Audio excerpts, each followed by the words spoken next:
Saudara-saudara, dengan senang hati saya ada di depan saudara-saudara. Kali ini saya ingin membicarakan tentang hal-hal yang perlu diwaspadai. Banyak hal perlu diwaspadai, dan kalau kita lengah bisa menimbulkan hal-hal yang kurang baik. Lalu lintas yang padat harus diwaspadai, jangan sampai lengah, nanti terjadi sesuatu yang sangat merugikan, yaitu tabrakan. Tapi kali ini saya ingin membicarakan tentang kehidupan iman kita. Kehidupan iman kita juga banyak hal yang perlu diwaspadai. Dalam sebuah buku, saudara-saudara, dikatakan ada 4 hal yang perlu diwaspadai. Misalnya, 1. Pengampunan tanpa pertaubatan. 2. Keselamatan tanpa pembaruan hidup. 3. Kekristenan tanpa Kristus. 4. Kerohanian tanpa Roh Kudus. Kerohanian tanpa Roh Kudus. Kekristenan tanpa Kristus. Keselamatan tanpa pembaruan hidup. Pengampunan tanpa mau bertobat. Jadi kalau semua itu terjadi, maka seolah-olah seperti sebuah label, tetapi isinya dari bungkus itu mungkin kosong, sedikit sekali. Labelnya keren, tapi isinya tidak seperti yang digambarkan di dalam label itu.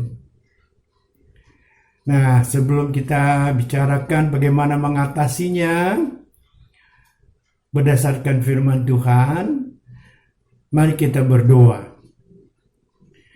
Bapa Surgawi, tolong kami, walaupun dalam waktu yang singkat, pimpin tuntun kami supaya kami melihat bagaimana kami mewaspadai hal-hal penting dalam kehidupan iman kami, supaya tidak lemah, tidak bermanfaat, dan kami kehilangan nilai-nilai yang begitu indah yang Tuhan karuniakan pada kami, tetapi kami tidak menikmatinya.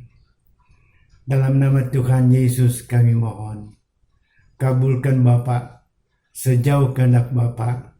Amin. Nah, saudara-saudara, bagaimana kita mengatasi keempat hal itu? Tergantung dari kuasa Roh Kudus. Nah, saya bacakan saudara-saudara apa yang dikatakan oleh Tuhan Yesus dalam Injil Yohanes pasal 14. Aku bacakan mulai ayat 25. Semuanya itu kukatakan kepadamu selagi aku berada bersama-sama dengan kamu, tetapi penolong, yaitu Roh Kudus, yang akan diutus oleh Bapa dalam namaku, Dialah yang akan mengajarkan segala sesuatu kepadamu dan akan mengingatkan kamu akan semua yang telah kukatakan kepadamu. Damai sejahtera ku tinggalkan bagimu, damai sejahtera ku berikan kepadamu, dan apa yang kuberikan tidak seperti yang diberikan oleh dunia kepadamu. Jangan gelisah dan gentar hatimu. Itulah ayat 25 sampai dengan 27. Jadi saudara-saudara, Roh Kudus Roh Kudus yang diutus oleh Bapa di surga dalam nama Tuhan Yesus. Itu yang menyertai kita. Itu yang ada tidak jauh dari kita. Itu yang ada di dalam hati kita. Dan Roh Kudus itu akan memimpin kita. Sehingga kita bisa memahami apa yang dikatakan oleh Tuhan Yesus, apa yang diajarkan oleh Tuhan Yesus, apa yang dilakukan oleh Tuhan Yesus untuk keselamatan manusia. Seperti yang tertera, yang tertulis dalam firman-Nya, yaitu dalam Alkitab. Tetapi kalau Alkitab dibaca tanpa pertolongan Roh Kudus, kita tidak akan menemukan firman itu. Jadi kita diajar, dipimpin, dituntun oleh Roh Kudus. Dan Roh Kudus itu bukan saja membuat kita mengerti sehingga kita terbekali, tetapi juga mengingatkan. Mengingatkan di sini bukan hanya tidak lupa, tetapi mengingatkan dalam arti supaya bisa dilaksanakan. Misalnya ketika kita selangkah lagi berbuat dosa, lupa pada Tuhan, Roh Kudus yang mengingatkan, tidak begitu. Ingat firman Tuhan, lalu memberi kekuatan pada kita, sehingga kita tidak melaksanakan apa yang menyimpang dari kehendak Tuhan. Walaupun selangkah lagi, itu akan terjadi. Jadi peran Roh Kudus itu sangat penting dalam hidup kita, juga dalam kehidupan iman kita. Tetapi saudara-saudara, masalahnya belum selesai. Karena Roh Kudus itu harus diminta. Roh Kudus itu harus diminta, saudara-saudara.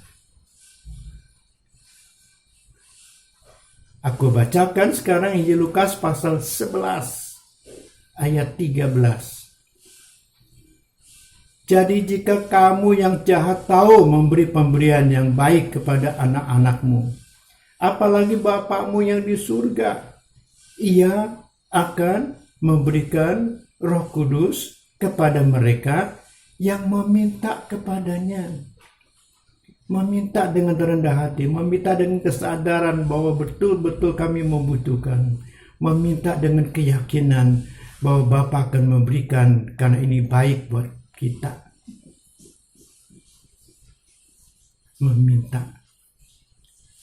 Memintanya bukan setahun sekali, bukan sebulan sekali, bukan seminggu sekali pada waktu kebaktian bersama-sama, tetapi sehari-hari, bahkan setiap saat kita membutuhkan pertolongan Roh Kudus itu. Karena itu kita harus tekun mohon pimpinan Roh Kudus.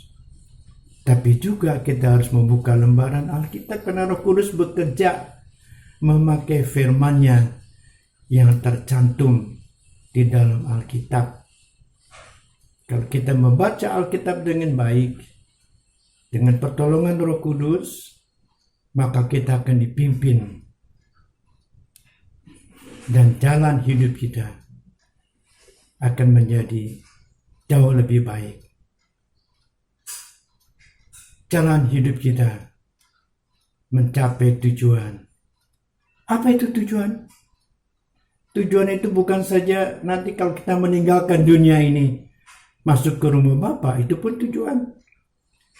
Tapi setiap hari, seperti yang dalam firman-Nya, Matius 5 ayat 16. Biarlah terangmu bercahaya di depan orang, supaya mereka melihat perbuatanmu yang baik dan memuliakan Bapamu yang di surga. memuliakan Bapamu yang di surga. Karena melihat perbuatan kita yang baik sehari-hari. Sepanjang kehidupan kita. Dan itu hanya mungkin kalau kita dikuasai, dipimpin oleh Roh Kudus yang memakai firman-Nya. Dan kita terbuka terhadap Roh Kudus dan firman-Nya. Kita rindu terhadap Roh Kudus dan firman-Nya. Saudara-saudara, kalau itu kita laksanakan dengan berkat Tuhan, maka pengampunan kita disertai pertobatan yang betul-betul. Keselamatan kita diimbangi dengan pembaharuan hidup yang terus-menerus diperbaharui oleh Roh dan firman Tuhan itu. Kekristenan kita dipimpin oleh Kristus dan kerohanian kita dikuasai oleh Roh Kudus. Jadi bukan saja labelnya yang bagus, tetapi juga isinya sesuai dengan labelnya. Bukan karena kita mampu, tapi karena kita bergantung pada Tuhan. Bagaimana saudara-saudara? Dalam suasana di mana kita begitu kadang-kadang merasa terkungkung, terjebak, entah di rumah saja, entah segala sesuatunya agak sulit kita lakukan. Pekerjaan menjadi menipis, agak sulit. Berkumpul seperti dulu sebagai satu persekutuan di dalam kebaktian di gereja masih belum kelihatan. Dan bermacam-macam hal lain yang membuat kita menjadi ciut. Label saja kita masih miliki, tapi mungkin isinya sudah tidak begitu baik. Tetapi Tuhan memanggil kita untuk berjuang bersama-sama Tuhan dalam kasih-Nya dengan memakai Roh Kudus dan firman-Nya. Kita terus maju dari Tuhan, oleh Tuhan, dan untuk Tuhan. Amin. Mari kita berdoa. Bapa, bukan saja kami mendengarkan dan diajar oleh Roh Kudus, tetapi kami pun ingin bersama Roh Kudus melaksanakan firman Tuhan setiap hari, bahkan setiap saat. Karena firman Tuhan itu yang memandu kehidupan kami, supaya kehidupan kami mencapai tujuan, yaitu menjadi terang dan orang melihat perbuatan kami yang baik dan memuliakan Bapa di surga. Kami bersyukur, tolong kami Bapa, supaya kami dapat mewujudkan tujuan hidup kami itu. Dalam nama Tuhan Yesus kami mohon. Amin.